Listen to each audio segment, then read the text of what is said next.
क्या है union budget, क्या नया है इस साल के यूनियन बजट में और क्या क्या फायदे हैं इस साल के यूनियन बजट में। जी हाँ दोस्तों, आज आप सभी के साथ में इस वीडियो में शेयर करने जा रही हूँ कि यूनियन बजट 2021-22 में सरकार ने क्या क्या अहम फैसले लिए।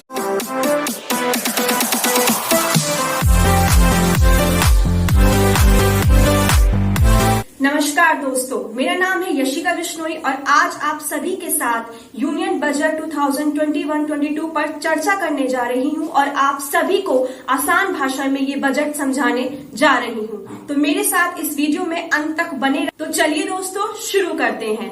दोस्तों, इस साल के बजट में सबसे खास बात यह है कि इस साल का बजट पेपर लेस रहा है। जी हाँ, ऐसा पहली बार हुआ है कि संसद में ये बजट सबसे पहली बार पेपर लेस दिखाया गया है, सबसे पहली बार पेपर लेस ये साझा करा गया है। और ऐसा इसलिए हुआ है क्योंकि ये बजट इस साल कोरोना की वजह से पेपर लेस साझा करा गया है। जी हाँ, हमारी वित्त मंत्री निर्मला सीतारमण द्वारा ये संसद में बजट पेश करा गया है। हर साल की तरह ये बजट इस साल भी 1 फरवरी 2022 को संसद में पेश करा गया है। दोपहर के 11 बजे सीतारमण ने ये बजट संसद में पेश करा। क्या चीज महंगी हुई है और क्या चीज सस्ती हुई है, आइए अब हम इस पर बात करते हैं।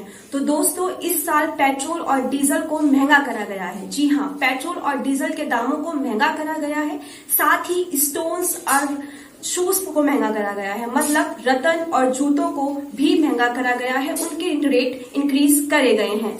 साथ ही में अगर हम बात करें कि क्या चीज सस्ती हुई है, तो दोस्तों इस साल लोहा और स्टील के दामों को गिराया गया है। जी हाँ, लोहा और स्टील के रेट्स को डिक्रीज करा गया है।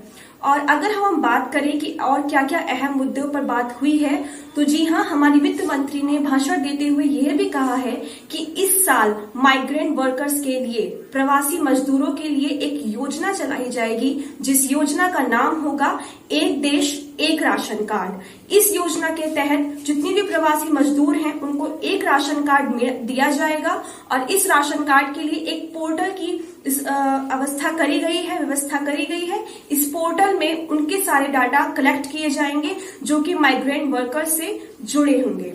साथ ही दोस्तों, अगर हम बात करें वुमेन्स की, तो इस साल सरकार ने यह भी कहा है कि अगर कोई महिला नाइट शिफ्ट करना चाहती हैं, रात को भी अपनी नौकरी पर जाना चाहती हैं, तो सरकार की तरफ से उस बात पर उनको परमिशन दी जाएगी, उनको अलाउंस मिलेगा।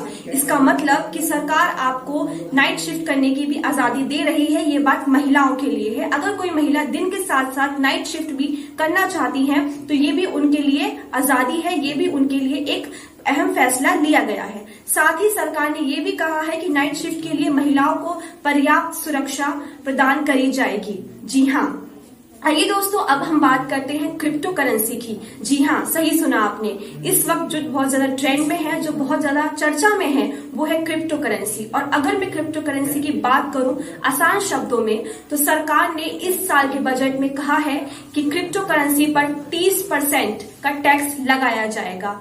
यानी कि अगर आप क्रिप्टो करेंसी किसी को गिफ्ट भी कर रहे हैं, किसी को दे भी रहे हैं, तो जिसको आपने गिफ्ट करी है उसको भी 30% टैक्स भरना होगा। जी हाँ, ये टैक्स काफी बड़ा है, काफी ज्यादा है। और अगर हम कहें कि क्रिप्टो करेंसी इंडिया में as a coin, as a रुपए चलेगी या नहीं, तो दोस्तों अभी इस पर कुछ भी कहना असंभव है, क्योंकि जहां तक देखा जा रहा है अभी इस पर सरकार की तरफ से कोई भी अहम फैसला सामने नहीं आया है और न ही सरकार ने इस पर कोई चर्चा करी है। दोस्तों, इस साल के बजट में हमारी वित्त मंत्री सीतारमण ने यह भी कहा है कि स्वस्थ भारत के लिए इस साल बजट को बढ़ाया गया है। जी हाँ, इस साल स्वस्थ भारत के लिए एक योजना बनाई गई है, आत्मनिर्भर स्वस्थ भारत योजना। जी हाँ, और इस योजना के लिए 64,180 करोड़ रुपए की धनराशि को घोषित किया गया है, जो कि सभी शहरों में उपलब्ध कराई जाएगी। दूसरी ओर अगर हम बात करते हैं स्वच्छ भारत की, तो स्वच्छ भारत मिशन जो है हमारे देश में 2014 से चल रहा है, जो कि हमारे प्रधानमंत्री जी द्वारा चलाया गया है। तो इस साल बजट में यह भी कहा गया है कि स्वच्छ भारत के लिए भी एक योजना बनाई जाएगी, जो सभी क्षेत्रों में प्रदान करी जाएगी, सभी क्षेत्रों में लगाई जाएगी और इस योजना का नाम होगा अमृत योजना। जी हाँ, स्वच्छ भारत अमृत योजना, जो कि इस साल भी बनाई जाएगी, जिसमें सभी शहरों को इसमें पूरी तरह से भाग लेना होगा। दोस्तों, दूसरी ओर अगर हम बात करें सीनियर सिटीजन्स की, तो सीनियर सिटीजन्स के लिए भी सरकार ने एक अहम फैसला लिया है। जी हाँ, जो सीनियर सिटीजन्स 75 साल से अधिक उम्र वाले हैं, 75 ईयर से ज्यादा एज वाले हैं, अब उनको आईटीआर नहीं भरना होगा। जी हाँ, आईटीआर सिर्फ वही भरेंगे जो लोग पेंशन ले रहे हैं, जिनकी पेंशन आती है वही लोग आईटीआर भरेंगे। जिन लोगों की पेंशन नहीं आती है वो आईटीआर नहीं भरेंगे। जी हाँ, दूसरी ओर अगर हम बात करें कि सरकार ने और क्या अहम फैसले लिए हैं, तो सरकार ने एक अहम फैसला ये भी लिया है कि सरकार इस साल 9 फसलों की ग्रीन स्कीम ला रही है किसानों के लिए, जिसमें 9 फसलें जोड़ी जाएंगी और ज्यादा। जो अभी फसलें हैं उनमें 9 फसलों को और ऐड किया जाएगा और किसानों को इसके लिए पूरी तरह से आय रूप से, आर्थिक रूप से पूरी तरह से सुविधाएं दी जाएंगी। दोस्तों, अब हम बात करते हैं एक और अहम मुद्दे की, जो है कृषि क्षेत्र की। जी हाँ, किसानों के क्षेत्र की। तो दोस्तों, सरकार ने इस साल के संसद के बजट में यह भी कहा है कि वो किसानों की आय को दोगुनी करेंगे। जी हाँ, किसानों की आय को बढ़ाया जाएगा और इस योजना के तहत सरकार ने एक योजना भी निकाली है जिसमें 16 अहम फैसले लिए गए हैं। इन 16 अहम फैसलों के लिए लगभग 3 करोड़ की राशि को प्रतिबद्ध करा गया है, लगाया जाएगा। घोषित करी है कि सरकार ने 3 लाख करोड़ की राशि किसानों के ऊपर लगाई जाएगी और साथ ही जो 100 जिले जल से प्रभावित है, जहां पानी का अभाव है, उन जिलों में सरकार ग्रीड कनेक्टेड पंप सेट भी लगाएगी।